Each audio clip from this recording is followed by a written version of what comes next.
Hello, Steemit fiends. Today we're going to be learning about passwords and what they do.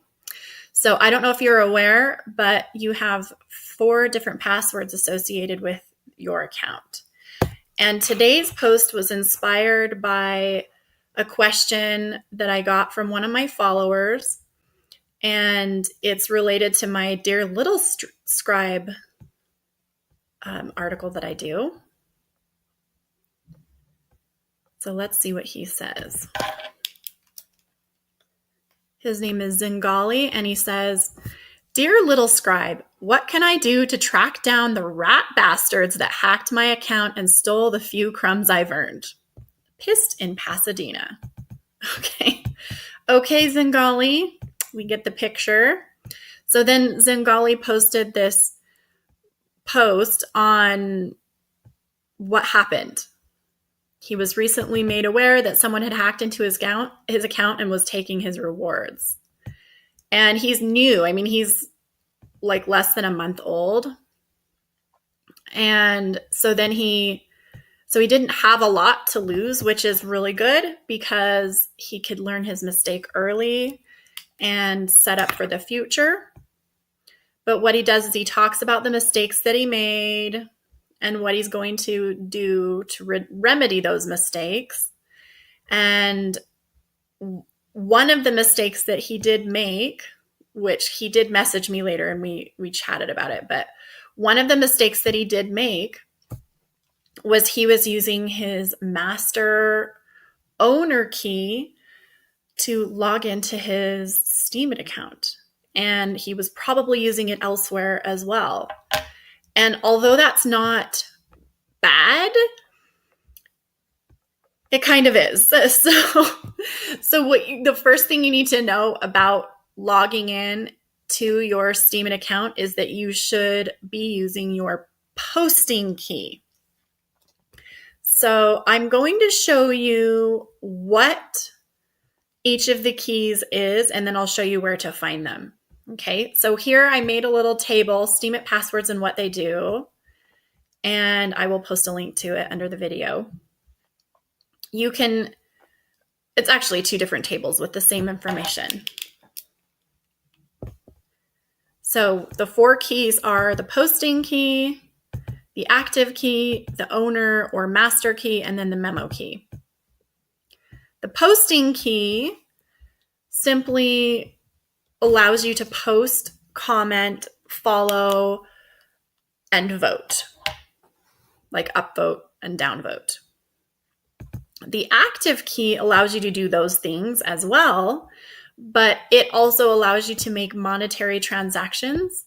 So you can transfer funds to other accounts. You can trade on the exchange for other cryptocurrency. You can power up, you can power down, and you can change the posting key. You can also vote for witnesses using the active key. The owner key is the one that gives you all of the power to your account. This is the 16-digit key that you were given when you signed up and that you were told not to lose and not to share. And so that's the one that a lot of us are signing up on other accounts and on Steemit. You shouldn't be using your owner or master key for anything. It's just available for you to, I essentially use it only to change my password. I don't use it for anything else. And I use it to access my active key so that I can make transactions. And I will show you how to do that in a minute. The memo key, I actually don't really know what it is. All I know is it's supposed to allow you to view private messages. And so what those messages are, where they're found, is beyond me. I don't know if it's even active yet. I think maybe it's a witness thing. I don't even know. So the only ones you need to be aware of are the posting key and the active key. And it just narrows it down for you. I am going to show you where to find them. Open your user account by typing in steemit.com/ and then your username. And then you're going to do / permissions. and then click enter. And I'm going to make my head kind of big so we can cover up our passwords.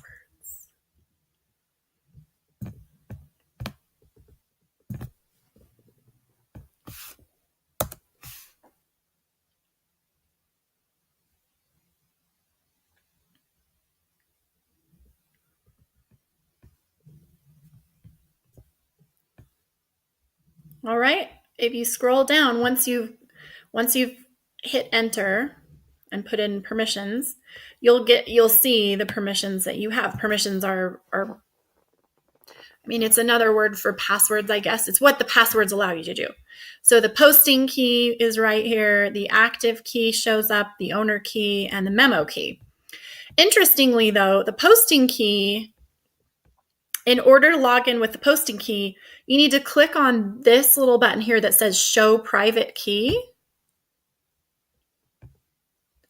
And then you go back and you double click on the key that they give you, and that's the one you'll log in with. And so here, let's do it. We're gonna copy that. Then you go into your account and log out. Then log back in and use your posting key. Immediately. If you haven't done this, pause the video and do it right now.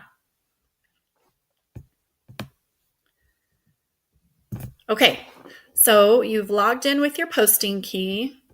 Now let's say you wanted to make a financial transaction, like you wanted to give 100 SBD to the Little Scribe Foundation, then you would need to use your active key. And this one is the same as the posting key. You need to actually get the private key. In order to do that, you click on this button that says log in to show. And this is where you will actually enter your master password. And so you click here. And it'll open up this window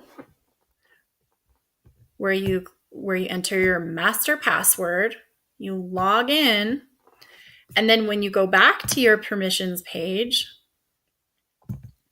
your active key will now be available. In my case, it is not, because I did not just log in, but this will be available, and then you would double click on it to copy it. And then whatever transaction you're in, whether it's block trades or uploading to DTube or signing up with some other affiliated account, you'll be doing the transaction with your active key, not your owner key. Your active key. Because remember, your active key allows you to post, comment, transfer funds, trade, and do all of the functions. The only thing it doesn't do is change the passwords. And you just don't want anyone having access to that permission. So if you would like a quick reference guide to how keys and passwords work on Steemit, then I would recommend you go to the Crypto Fiend. I will provide a link in the post below. And he basically goes over everything that we just reviewed. He talks about the posting key, active key, owner key, and memo key. And then he shows you how to access those, how to change. Okay, so if you'd like to change your owner key or your master password, go into your account. Okay, mine's kind of slow. And you'll click on your avatar, and it will drop down a menu for you. And there are different items in here to choose from. You'll click on Change Password. And this gives you the capacity to change your password.